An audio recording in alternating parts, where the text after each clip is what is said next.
England दौरे पर गई टीम इंडिया कोरोना के चपेट में आ गई है। विकेटकीपर बल्लेबाज ऋषभ पंत समेत 2 खिलाड़ियों का टेस्ट पॉजिटिव पाया गया था। अब टीम इंडिया का एक सपोर्टिंग स्टाफ भी संक्रमित पाया गया है। थ्रोडाउन एक्सपर्ट दयानंद गरानी की गुरुवार को टेस्ट रिपोर्ट पॉजिटिव आई है। दयानंद के संपर्क में आए विकेटकीपर बल्लेबाज रिद्धिमान साहा और 3 कोचिंग असिस्टेंट को आइसोलेट कर दिया गया है। भारतीय खिलाड़ियों और स्टाफ को आज ही डरहम में क्वारंटीन होना है, पर पंत, साहा और 4 स्टाफ मेंबर्स में से किसी को भी वहां नहीं भेजा जाएगा। साहा आईपीएल 2021 के दौरान भी पॉजिटिव पाए गए थे।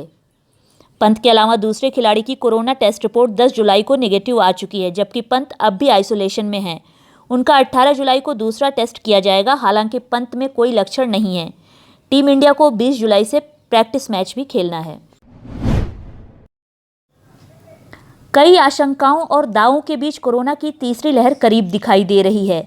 एक विदेशी ब्रोकरेज फर्म ने आगाह किया है कि डेल्टा वेरिएंट के बढ़ते मामलों और वायरस के म्यूटेट होने से भारत में कोरोना की तीसरी लहर की आशंका सच साबित हो सकती है। यही बात वर्ल्ड हेल्थ ऑर्गेनाइजेशन यानी WHO ने भी दुनिया के लिए कही है। संगठन के चीफ डॉक्टर टेड्रोस घेब्रेयेसस ने बुधवार को देशों को चेतावनी दी कि वो कोरोना की तीसरी लहर के शुरुआती फेज में आ चुके हैं। हेल्थ एक्सपर्ट्स ने कोरोना के मामलों और मौतों में हाल में हुई बढ़ोतरी पर अलार्म बजाया है।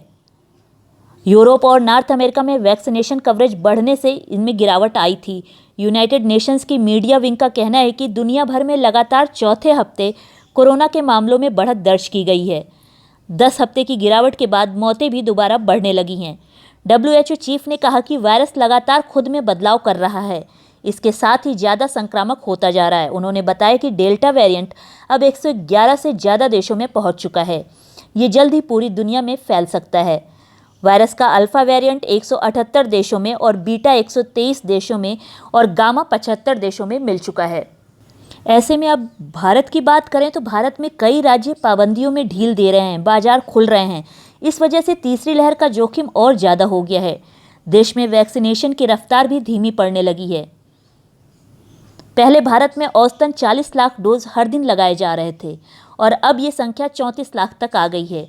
ये स्थिति इसलिए भी खतरनाक है क्योंकि अब 45% केस ग्रामीण इलाकों में सामने आ रहे हैं।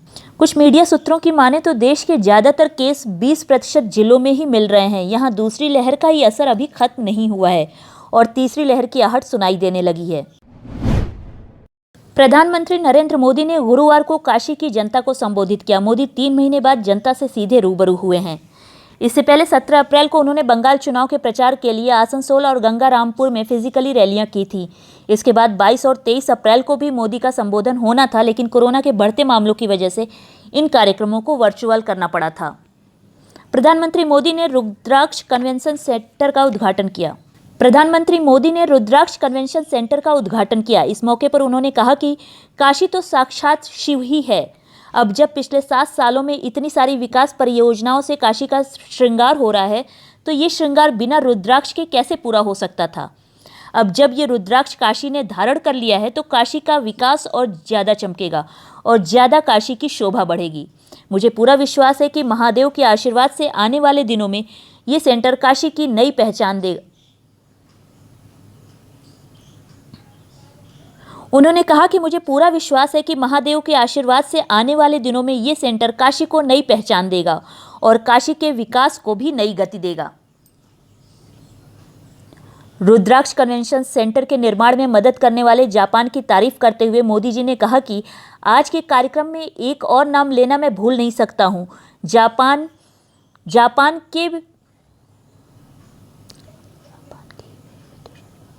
जापान के ही मेरे मित्र शिंजो आबे जी का।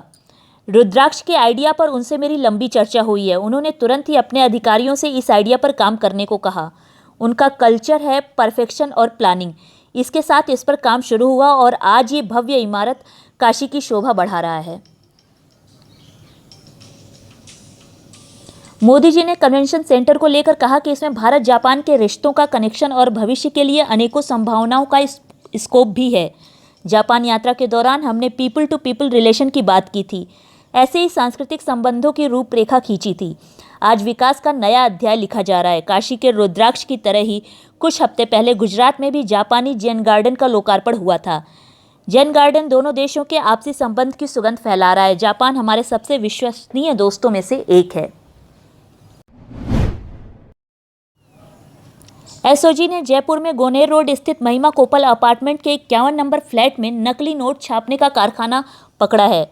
एसओजी ने मशीन जब्त करने के साथ ही 2 युवकों को भी गिरफ्तार किया है। गिरफ्तार युवकों के पास से छपे हुए 500 के 1147 और 200 के 37 नोट बरामद किए गए हैं।